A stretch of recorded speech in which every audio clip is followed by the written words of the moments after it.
ชนะหรือแพ้นี่คือชนะหรือแพ้วะ ใช่ไหม ชนะว่ะ เขาชนะเกมหรือเปล่า นั่นน่ะดิถ้าเกิดเหมือนตอนที่ซ้อมตะกี้แล้วก็ผมก็ไปชนะแหละนะทำไมเราสลีน้องสองคนเลยวะเขาจะงงมันไหมสนุกสนุกเลยอ่ะสนุกแน่นอนอ่ะ ไม่ต้องถ่ายแล้ววันเนี้ย เที่ยคือซองคุมเดียวกัน เฮ้ยมืออะไรครับเนี่ยเปลี่ยน5เลย ขอฐานหน่อยโอ้โหเกือบดีให้มันรู้ว่าร้านนี้เขาอวยคนไหน ที่โหลดกล่องคอมมอนลง คุย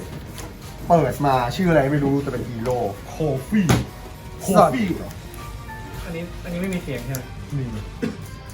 ทิ้งมือไปเลย โอเค ทิ้งนี่ไลท์นี่บอกว่าออนไลน์เสิร์ฟฐานขึ้นมือไปนี่คือฐาน ฐานสไตล์อ่ะ มอร์กาน่า เรื่องอย่างตัว จัดมา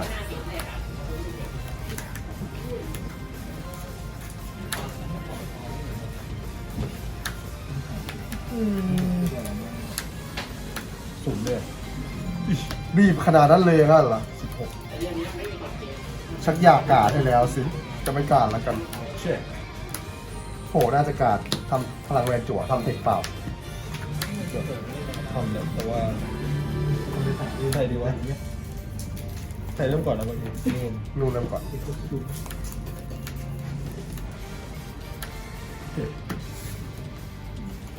เอาเลย สตันก่อนทิ้งมือไปเลยทิ้งนี่ก็ได้หรอมั้ง รอเดือน10มี10มีนะเว้ย ทิ้งนี่ ไอ้ที่กูขอคณะปฏิ ไป บัติ เลย ช่วยลงพบในวันอีก ไปเลย อยากเปิดมากเลย เซตออเดอร์บอกตอนลงเปิด7 จักรพรรดิปืน โชว์ฮีโร่3ใบ เดินเพลง 1 2 3บอกว่าเอาใบหนึ่งขึ้นมือนี่ขึ้นมือคนหน้าที่เหลือเข้าถาดแล้วสับของ ที่ล็อกปี้อันนี้คือนี่เป็นเลย ไม่ใช่เลย ถ้ามันลูกไอ้อาร์มันไม่ได้มันป่วยหมดแรงว่าตอน ไอ้นี่บอกเข้าถาดโซชาร์จมี2ใบตามปกติ โอ้ โอ้สว่างเหลือเกิน นั่นอะไรน่ะ สว่างความสว่างนี่มันสว่างเหลือเกินหลังจาก เรียกมา นี่ตีแค่นี้แหละ ทำไม่เรียกอ่ะ ไม่มันเปลี่ยนมือแล้วนะแต่ไม่อยากเปลี่ยนมือแค่แนี้มือได้เช็คผู้ใหญ่ ที่มันหายไปแล้วไง ก็หายอยู่ในนี้ไงมันบังคับชาร์จป่ะนะไปไหน ไม่รู้แต่จะไม่ชาร์จ ก็คงชาร์จแหละแค่อยากรู้เฉยเมื่อมันจะมีอนาคตที่เราไม่รู้บังคับเลย น่าจะ โอเค สี่ฟองมัน อะไร คือเรารู้ว่าแดนมีแบบเป็นวิธีที่ง่ายมากแดน เรียกมัน เรียก ต้องเรียกอยู่แล้วแต่ว่า หมายยิ่งแบบ โอเค เฮ้ยนี่ หมายยิ่งแบบเลยหลายคนเลย เคยเลยไอ้เขียว โอ้ เราได้พาเร็วอีกหน่อย ชักอยากกาให้แล้วเนี่ยจริง ประตู น่าสนใจมากได้เดียววะเพื่อว่ามือท่าการได้เดียวไม่เอาแล้วกันเอาเลย อยู่ในเด็ก โอ้กอด มีแดนสองแบบเดียว เปิดเช็คพลังแวนจั่วเช็คเช็คพลังแวนนี่ 30,000ไม่ถึง โอ้ยดีไหมเนี่ยเอาทิกเกอร์ไป อันนี้ ชิก ก่อน ตั้งเลยอ๋อโอเคเอาเถอะตัวที เจ็บต่อ ตันหรอทิ้งมือไปเลยทิ้งอะไรดีอะ เป็นพลาดเคยดู ทิ้งข้างกาดทิ้งข้างกาดอะไรทิ้งไลท์ตอนไลท์ไม่มีอะไร ไม่เชื่อแหล่กายที่แม่งดูสวยกูรู้สึก พาเล่นเอาฟองละหลังกันเดียวไม่รู้ แต่ท้ายใบหนึ่ง เปิดบล็อกใหม่มาคือให้ได้แบบไทยเนี่ย ไปท็อป7 ก็อย่ามาตก ตีเก็บเกี่ยวมาสอง มี3ใบนะนี่มานี่มา นี่คือไม่ได้บุก แล้วก็นี่เอาอันนี้ขึ้นมือที่เหลือเขานี่ แต่ไม่ได้ขนาดเร็วพาเร็วเลย สับของ ต้องแบบ ติดกองสุด แต่พี่คนมาเปิดได้ ๆแล้วก็ เก็บเป็นไทยได้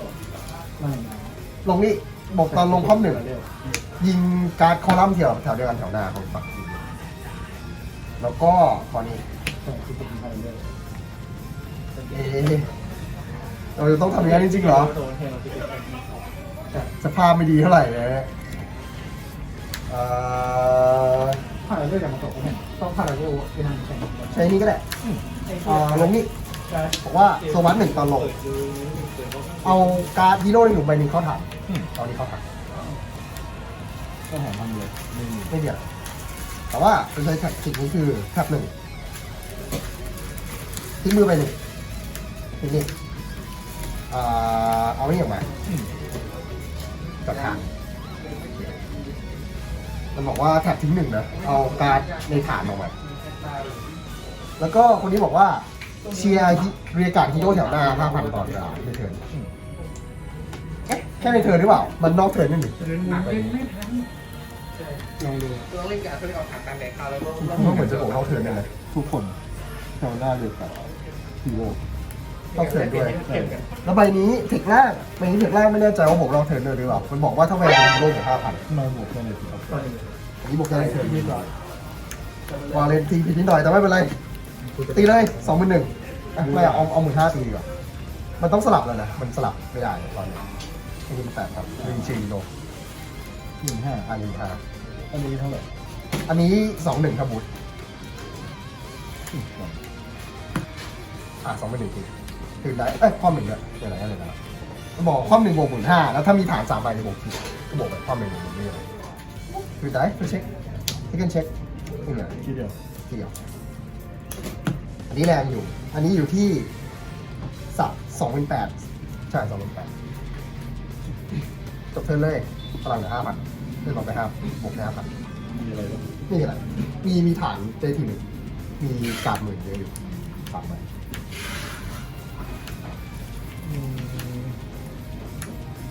หรือว่าถ้าเป็นอย่างนี้มันมีทางออกนั้นอยู่ เอาเราจะทำอะไรเลย ขอดูก่อน ขอดูก่อนนี่เลย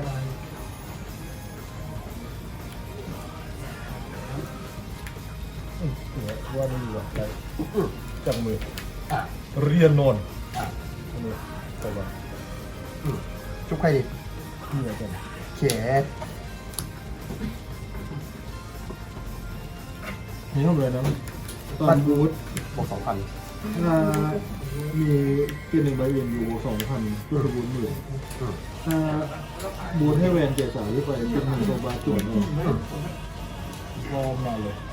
มือฟรี อันนี้ก่อน อ่ะ เป็น1 อ่ะ ตัวหนึ่ง มาทับข้อมือเนอะข้ออะไรดิ พี่เขาฝั่งไหนเนี่ยเดือนสามฝั่งนี้ต่ออยู่ด้วยที่ อ่ะกดทิ้งเปล่า อะไรเป็น ลงจากมือนะ อ่ะ ที่1จอด หนังสามตัวหนึ่งบวกหนึ่ง โกมือเข้าไปในฝั่งที่3มันอ่ะใช่ไหม ใช่ อ่ะ ไม่มีแล้วเลยแบบเรียนนอนว่างเลย โอเค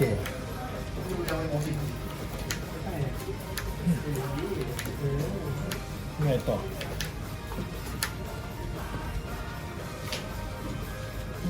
ตีเลย ติด ตอนตีก็ไว้หนัง อ่ะ ทิ้งบูท3ตัว นับพลังให้หน่อย แล้วก็อันนี้บวกอะไรก่อน อันนี้บูทให้แรงของ5,000เลยก็เป็น3ได้เนอะ แล้วก็อันนี้บวกอีก2,000แล้วก็ติดหนึ่งโซบาหนึ่ง อืม จวนแค่นี้ อ่ะพลังเท่าไหร่ 13บูท10,000 23บูท8,000 31บวกอีก 8,000ถึง39แล้วก็บวก 5,000 44,000 44,000 63,000 22ใบได้อะอีก 5,000นี่ถึงปะอีก 5,000นี่กี่3ได้อ่ะ ใช่ อีก 5,000 3ได้หรอ เพราะว่านี่ 44,000 63,000อีก 5,000 ก็ 68,000ก็3ใบ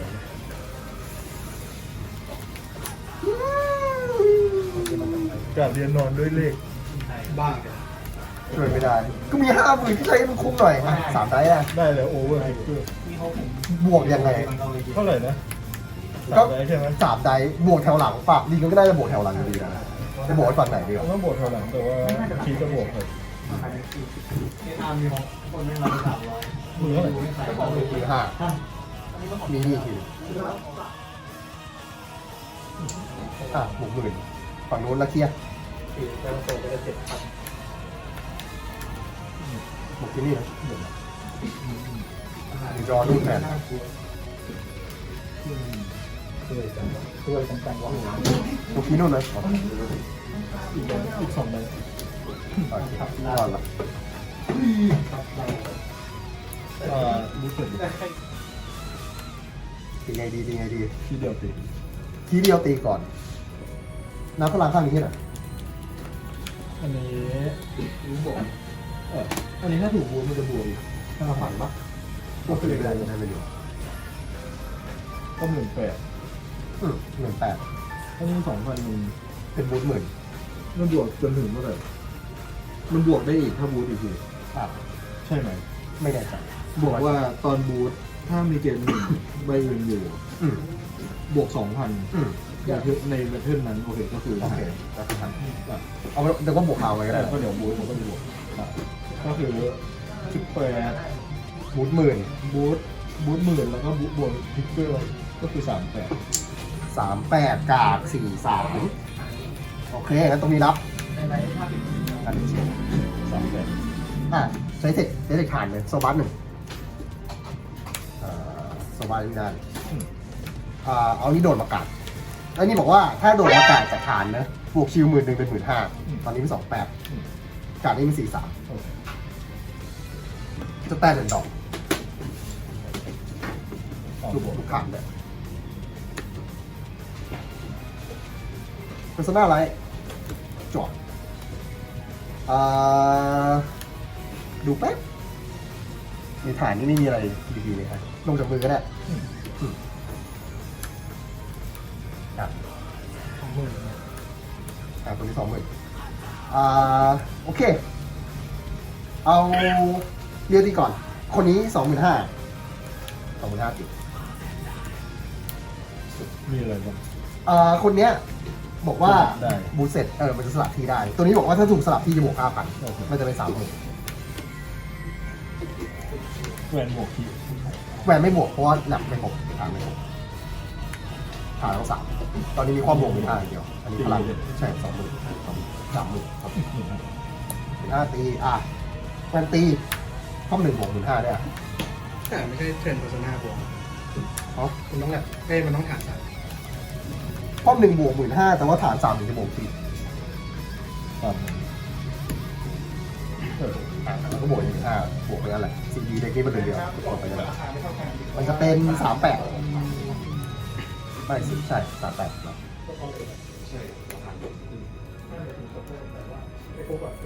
โอเวอร์ออกไปแล้ว ใช่โอเวอร์ไปกันติดได้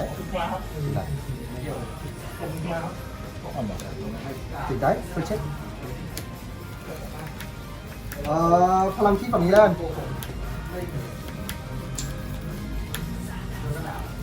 เซคันด์เช็คนี่แหละคนที่คนนี้สวัสดิ์1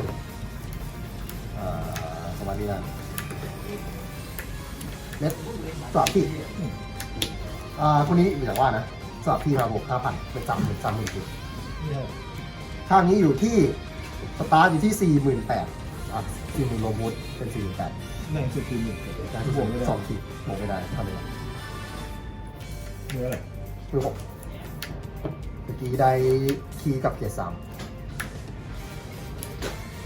ตอนนี้30,000ขอ 5,000มือ3แต่ว่ามือ6แต่ว่ามีที่2 4ก็คือเหมือนมือ8แล้ว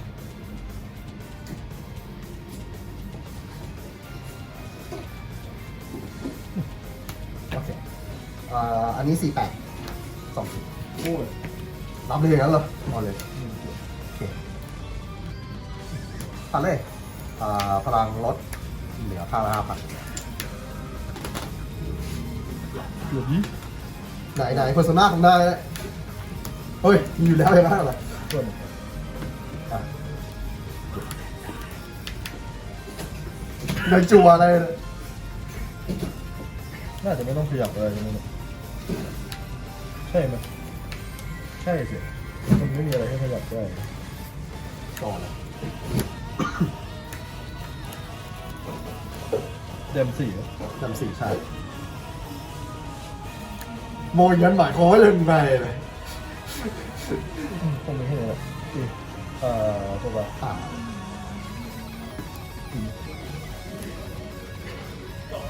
บูทที่เป็นแบบแล้วก็บวก2,000บวก5,000อันนี้ปิดหนึ่ง อ่ะ ตัว กดปะกดเลย เสือโซ่อีกเพื่อนหนึ่งแบบหนึ่ง โอเคคิดกันทำที่นายจะไปเอาโซไปสุดท้ายของนายมาจากไหนกันไหนก็เปล่าอาจจะไม่รอดก็ได้นะถ้าไม่กดใจเพอร์โซนาโชว์ บวกหนึ่งไม่กดเลย โอเค 2,000ไม่พอเท่าไหร่ ไม่นับพลังเลยเยอะไปพีจีทิ้งเท่าไหร่ ต้นเลย ว้า มือเท่าไหร่ สี่ว่ะ จีติดเลย ว้าวนับพีจีว่ะทีที่หนึ่งอ่านี่ไม่มีในโซไม่มี ไม่ถือใบเลย ใช่ปะนะใช่ปะนะ แต่ถ้าได้2 ทีก็ไม่ต่างแล้วให้ใครก็เหมือนกัน นั่นน่ะสิ แต่เรานี้ ค่านี้แรงกว่าว่ะเหมือนค่านี้มันบวก5,000 ใช่ค่านี้ก็บวก5,000 ไม่บวกมันต้องบูทแรงเลย ไปนี่ก่อน หนึ่งทีนะ อีกทีนึง นั่นไม่ใช่ทีแต่รอก็โหดอยู่ดีอีกได้เนี่ย เดี๋ยวดิไม่บวกนะบวกฝั่งนี้ถ้าไม่ได้ทีมันเท่านั้น ใช่แต่ไม่ถือพีจีก็โอเคในคลิปของนายนะรอดตัวเลย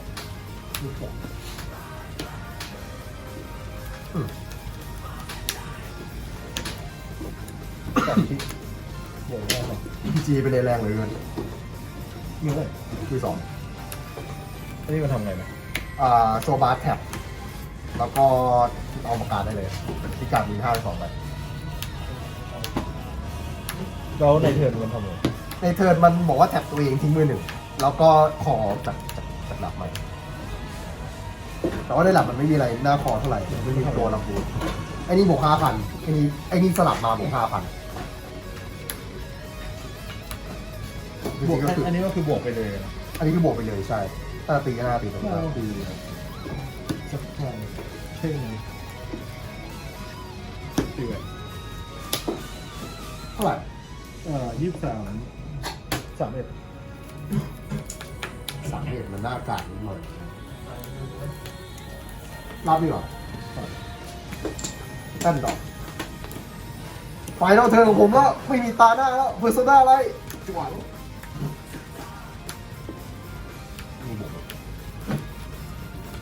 ไม่ต้องดีลาอะไรทั้งนั้นจู่โจม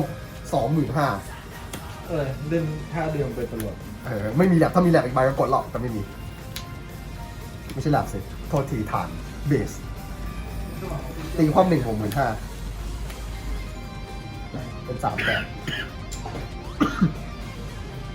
ก็สลับแค่นั้น แล้วก็สลับ อันนี้จะเป็น 30,000อันนี้อยู่ที่ 28 38 ไม่ อันนี้เยอะกว่า 38 ไม่อันนี้ อันนี้38 โอ้ยออกแล้ว โอ้ยออกแล้ว 58 ถ้าบอกว่าเข้าไปมีคนเป็น โอ้ ยากเลยเนี่ยคืนได้ก็เช็ค 4 แพ้มาช้าไป โอเคมี PG ไปอาจจะรอด ร ได้ อดกลางแล้ว อาจจะรอดได้ใช้เทคอยู่ดีสวัสดมีทิ้งสลับที่ไอ้นี่บวกมาบวก5,000เป็น30,000เดี๋ยวโทษทีมือไปนะ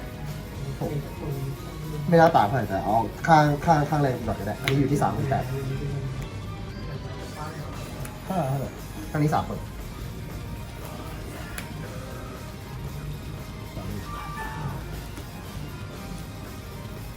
พีจีนะ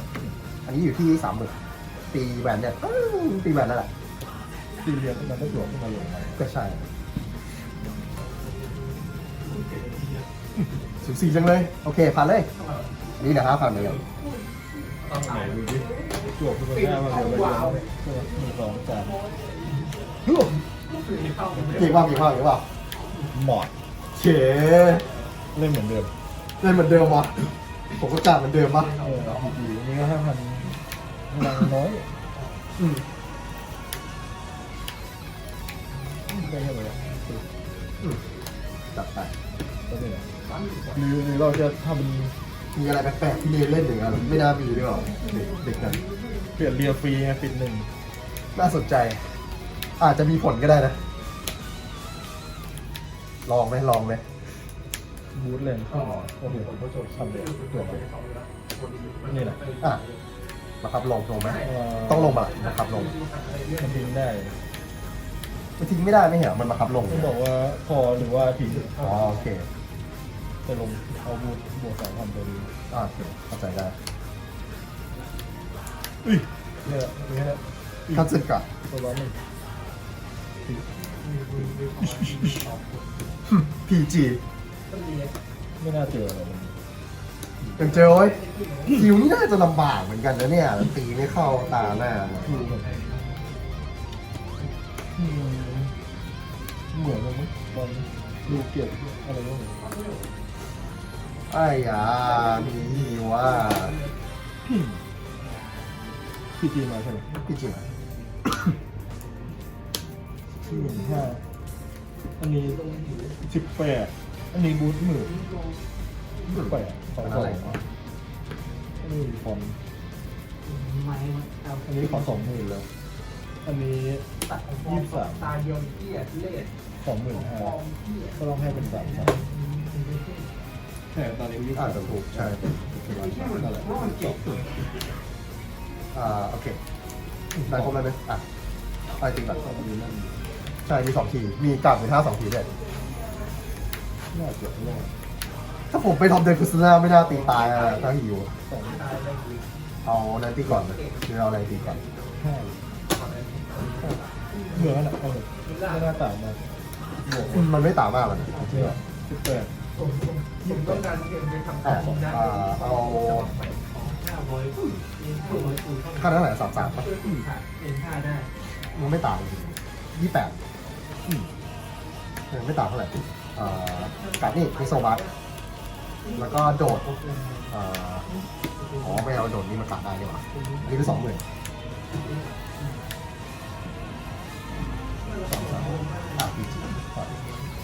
ไฟนอลเทิร์นของจริงแล้ว ไม่รอดตาหน้าถ้าไม่ชนะตาเนี้ย เหมือนมิวที่พูดบอกว่าไฟนอนเทิร์นมากกว่าแค่ครั้งเดียว เป็นไงล่ะ เก่งปะคนหล่อเลยไฟนอลเทิร์นฟิลใครจะไปรู้มันจะรอดวะแปะนี่กับเปิด7หาฮีโร่ปิงกอง6 ใบ 7 ใบฮีโร่แค่โชว์แค่3 ใบอยู่แล้วนะเอาอากาศขึ้นมือน่าจะดีกว่าเราลงเซน่า พอคุณชนหน้าก็ตายแล้ว มันคงไม่มีตาหน้าเลยนะเอาอากาศดีกว่าไม่แต่มันอากาศมันไม่ต่างเท่าไหร่นะคุณโซน่าดีกว่าเพราะอากาศมันก็เอาไปตรงนี้ได้อยู่ดีกว่าไม่แถบ3 ทีมีนี่3 ใบเอาคุณโซน่าไปไหนเอาอากาศมาเผื่อรอดด้วยเหตุผลบางประการแล้วก็เดี๋ยวสับกองเลยโทษทีกองบางสุดๆตรงใดออกแล้ว เด็กเอา โอเคเฮ้ยแต่รอบนี้ผมมีคีย์แล้วนะถึงจะมีเพอร์โซน่าตัด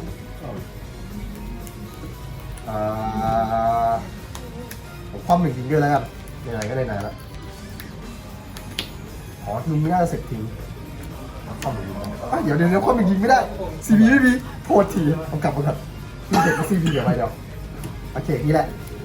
อันนี้ตี15,000 ถ้าสับขึ้นมาก็ สับขึ้นมานี่คือ20,000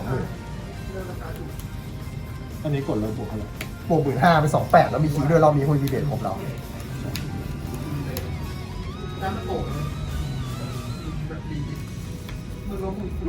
เดี๋ยวเล่นผิดนิดหน่อยไม่เป็นไรครับ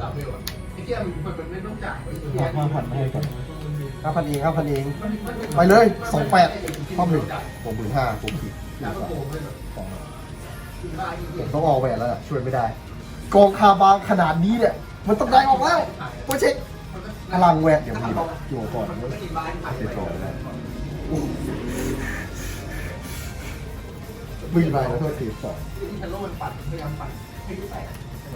ช่วยไม่ได้หรอต้องออกแหวนแล้วแหละผมว่าจังหวะเนี้ยโอกาสชนะมันน้อยเกินไปคู่เช็คฮิวทิกเกอร์พลังแหวนไปเลย2 คีย์ ตาย อยู่ของนายอยู่ที่ไหนเกอร์ผมก็เหลือจริงๆนะพอได้ช้าไปใบหนึ่งเงี้ย